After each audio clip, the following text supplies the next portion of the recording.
cordial saludo a todos los estudiantes de trabajo social, futuros trabajadores sociales, específicamente del área de psicopatología. Les doy la bienvenida a esta tercera unidad, de la cual he querido hacerles un video introductorio sobre los temas que allí se van a encontrar y también que les permita llevar a cabo las tareas y las actividades que tienen pendientes. El eje central de esta asignatura es el tema de las adicciones, que tiene que ver con las sustancias psicoactivas, que seguramente ya lo han ido leyendo poco a poco. Recuerden que cuando hablamos de las sustancias psicoactivas, a lo que nos estamos refiriendo es a una cantidad de químicos que entran precisamente a nuestro organismo y que alteran el funcionamiento normal del cerebro, y se logra precisamente notar en las conductas o en los comportamientos que las personas tienen. Como toda sustancia en el organismo tiene un proceso que va desde lo metabólico, va hasta el funcionamiento cerebral, como lo mencionaba ahora, y termina prácticamente en lo que es lo conductual. Quise traerles entonces esta presentación que les permitirá de alguna manera tener un poco más de claridad sobre estos conceptos. Comencemos entonces con lo que es la drogadicción y el alcoholismo. Como son tantas sustancias, voy a poner como ejemplo el alcohol, ¿cierto? Por ser una sustancia que es más asequible a las personas, es mucho más fácil de conseguir, es una de las sustancias que más problemas traen. Además, se está viendo el consumo en personas menores de edad en un rango inferior comparado con otras décadas. Generalmente los consumidores o los adictos eran los mayores de edad. Hoy se está viendo adicciones del alcohol, inclusive en niños y en adolescentes. Entonces, cuando hablamos de la drogadicción y el alcoholismo, tenemos que referirnos a el alcoholismo como tal, el concepto como tal, a qué se refiere. Y se menciona que es un hecho bien establecido que el consumo crónico de alcohol genera patologías de distinta clase, no solamente incapacidades físicas, sino también a nivel psicológico, y trae como resultado algunas enfermedades mentales como es la depresión, lleva a ciertos comportamientos sociales como los accidentes, los homicidios, entre otros asuntos. Pero la pregunta es, ¿cuándo una persona se considera alcohólica? ¿Cuándo una persona se considera bebedor social? ¿Por qué es bueno diferenciar este asunto? Porque a veces se disfrazan allí, ¿cierto? A veces el bebedor social se disfraza donde realmente es alcohólico, o a veces lo contrario, se logra interpretar que el bebedor social termina siendo un alcohólico y no siempre se da de esa manera. Por un lado, existen individuos que consumen alcohol de forma reiterada, de forma excesiva, pero que nunca llegan a mostrar un síndrome de abstinencia. Ya estoy mencionando un término que es técnico y que es bastante importante que ustedes lo conozcan, y es el síndrome de abstinencia, que va a marcar la pauta para poder determinar cuándo hay una adicción o cuándo hay alcoholismo precisamente en este tipo de personas. Por otro lado, hay individuos que, abusando igualmente del alcohol, muestran síntomas de abstinencia cuando dejan de beber. Ya estoy mencionando otro término muy importante, y es el término de abuso. Lo que quiere decir que para que haya una adicción a cualquier tipo de sustancia deben haber dos factores importantes. Uno, que haya abuso de la sustancia, y dos, que aparezca el síndrome de abstinencia. Cuando hablamos entonces del abuso y la dependencia, el término como tal, abuso, quiere decir consumo excesivo de alcohol o de cualquier sustancia psicoactiva, pero sin desarrollar todavía dependencia. Por ejemplo, las personas que salen un fin de semana y se consumen una garrafa de aguardiente o una botella de cualquier otro licor. Posiblemente la borrachera es producto del abuso del consumo de la sustancia, pero no quiere decir que todavía haya dependencia. ¿Cuándo se considera dependencia o adicción a esa sustancia? Después de su empleo repetido, la ausencia del alcohol o la ausencia de esa sustancia da lugar precisamente al síndrome de abstinencia. Si lo quisiera ampliar o resumir más bien, diría que para que haya dependencia o haya adicción debe el paciente presentar un síndrome de abstinencia. ¿Y qué es el síndrome de abstinencia? Es un cuadro sintomático, es un síndrome bastante amplio que aparece en un sujeto dependiente debido a la disminución de los niveles en sangre de una droga como tal.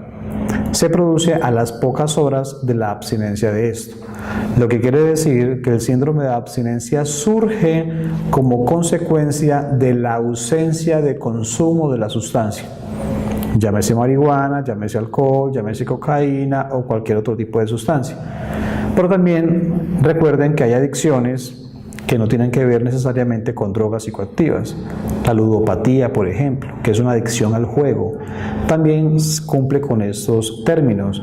Hay abuso de la actividad, hay también dependencia o adicción a la actividad y también hay síndrome de abstinencia. Cuando el sujeto deja de jugar o deja de ir al casino, va a presentar una cantidad de sintomatología, no solamente a nivel fisiológico, sino también a nivel conductual y a nivel psicológico.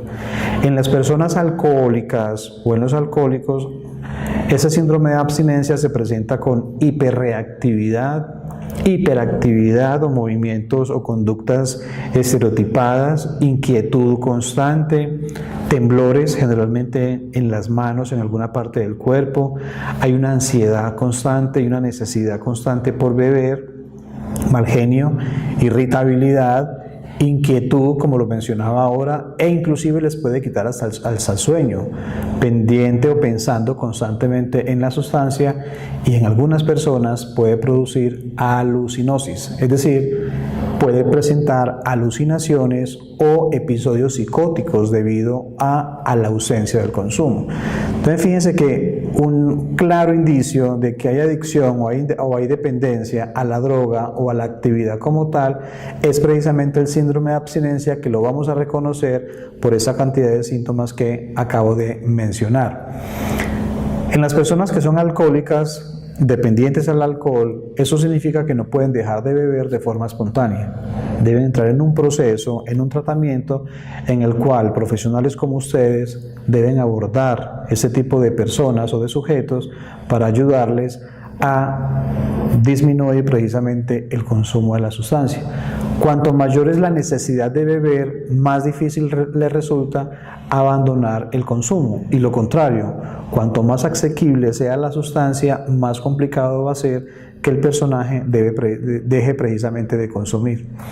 Hay dos factores importantes que llevan a que las personas consuman de forma reiterativa la sustancia, en este caso el alcohol. Primero, se relaciona con la bebida reiterada y cantidades excesivas del alcohol, como lo decía ahora. Y segundo, trae daños físicos a nivel del hígado, por ejemplo, a nivel del colon, ¿cierto? Trae problemas psicológicos, claro, porque se vuelve mucho más irritable, se vuelve mucho más ansioso.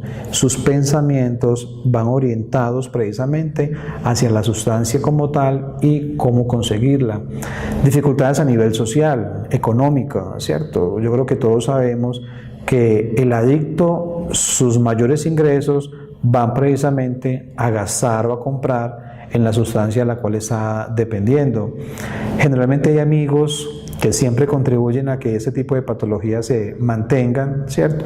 Y por eso se habla de factores mantenedores y que terminan precisamente en la ingesta de licor en este caso. Entonces son dos factores muy importantes que determinan el alcoholismo, y que como trabajadores sociales tenemos toda la posibilidad de observarlos en ellos y poder hacer un diagnóstico mucho más acertado. Por otro lado, algunas definiciones del alcoholismo que uno encuentra en la literatura, la OMS habla de algunas definiciones, personajes como Keller, que son autores desde la psicología, Jelinek también. Es una enfermedad crónica que se manifiesta por el hábito de beber repetidamente, de tal forma que se deduce que el bebedor perjudica su salud y su funcionamiento social y económico, como lo decía ahora. Y otra, dentro de tantas definiciones, se define el alcoholismo como cualquier uso de bebidas alcohólicas que cause cualquier daño al individuo, a la sociedad o a ambos. Aparece otro término muy importante que es bueno que lo tengamos en cuenta, y es la tolerancia, ¿cierto? Ocurre en la mayoría de las drogas psicoactivas y es consecuencia de la adaptación que tiene el organismo frente a la presencia continua de la droga. Lo que quiere decir que por el sistema de habituación que tiene nuestro cuerpo, llega un momento que de tanto consumir la sustancia, el cuerpo se habitúa a él, ¿cierto? Y en la medida en que se habitúe a esa sustancia, el sujeto se da cuenta que ya no produce la misma consecuencia, ya no produce el mismo efecto. Entonces, ¿qué le toca hacer? Aumentar la dosis precisamente para buscar el efecto que quiere. El aumento de tolerancia, por ejemplo, al alcohol se refiere a la observación de que con dosis repetidas de alcohol, este produce menos efecto, o alternativamente mayores cantidades de alcohol son requeridas por el sujeto para producir el mismo efecto. Lo que quiere decir que no solamente con el alcohol, sino con cualquier tipo de sustancia psicoactiva, el sujeto siente la necesidad de cada vez ir consumiendo más cantidades. En los textos se habla de distintos tipos de tolerancia: la tolerancia metabólica, la tolerancia farmacológica o neuronal y la tolerancia de tipo psicológico. Lo metabólico tiene que ver con el licor en sangre, lo neuronal tiene que ver precisamente con las conexiones y con el tipo de neurotransmisores que se activan o que se desactivan cuando hay precisamente alcohol en el cuerpo. Y la tolerancia psicológica tiene que ver con aprendizajes, cómo el sujeto aprende a asociar ciertos estímulos como las luces, la música, los amigos, los días como viernes o sábado, etcétera, etcétera, y cómo los asocia de una forma tal que con la sola presencia de esos estímulos lo incita a beber. Entonces también se podría hablar precisamente de una tolerancia psicológica en este sentido. Y finalmente, algunos autores se atreven a mencionar sobre las causas del alcoholismo, ¿cierto?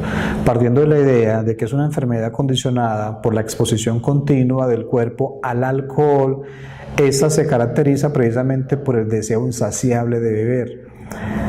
Lleva precisamente a que produzca dependencia física, aparición de ciertos síntomas como los que mencionaba, y finalmente aumente cada vez más esa necesidad de consumir alcohol. Muchas de esas actividades de la persona giran en torno a la sustancia, ¿cierto? Como ya lo he ido mencionando, es posible que dedique mucho tiempo a conseguirla e inclusive a esconderla frente a aquellas personas que le prohíben consumir, y a pesar de que vea las consecuencias, tanto físicas como psicológicas, le provoca precisamente seguirlo haciendo.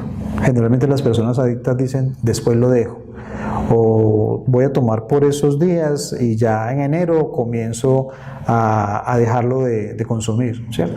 Y generalmente están aplazando la evitación al consumo de la sustancia. Llega un momento en que ya se habla de la dependencia física, como también lo he ido mencionando. Ese consumo prolongado de alcohol lleva a que el sujeto intoxique precisamente su propio cuerpo, pero también busque medidas para arreglarlo, digámoslo así, o para aliviarse. Es cuando hablan de la resaca o el guayabo. Entonces hay muchos remedios por ahí que la gente se inventa para poder continuar con el consumo. Es así como el organismo finalmente también responde de una forma adaptativa a ese tipo de intoxicaciones, para que al final su funcionamiento sea relativamente normal. El síndrome de abstinencia, como ya lo mencioné entonces, tiene que ver con cierto tipo de factores que pueden ser individuales, sociales, económicos, ambientales, pero que se ve reflejado entonces en ciertos comportamientos como la irritabilidad, la ansiedad, el deseo de seguir consumiendo, etcétera, etcétera.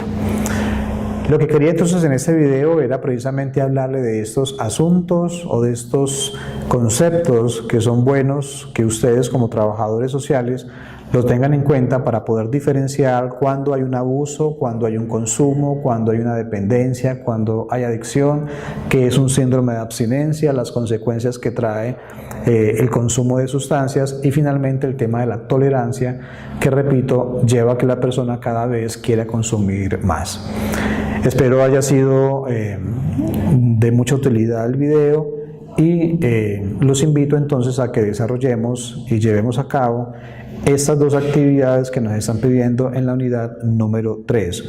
Una actividad tiene que ver con que usted diferencie estos conceptos, y la segunda es, como trabajador social, ¿cómo podría usted aportar al tratamiento de estas personas adictas a cualquier tipo de sustancias? ¿Cuál sería su posición como trabajador social a la hora de estar en medio de la familia de una persona que es adicta? A través de un ensayo, hágalo por favor saber, y miramos realmente cuál sería su posición entonces como trabajador social. Se puede servir de artículos de investigación, se puede servir de textos relacionados precisamente con el quehacer del trabajador social. Éxitos en el desarrollo de esta tarea.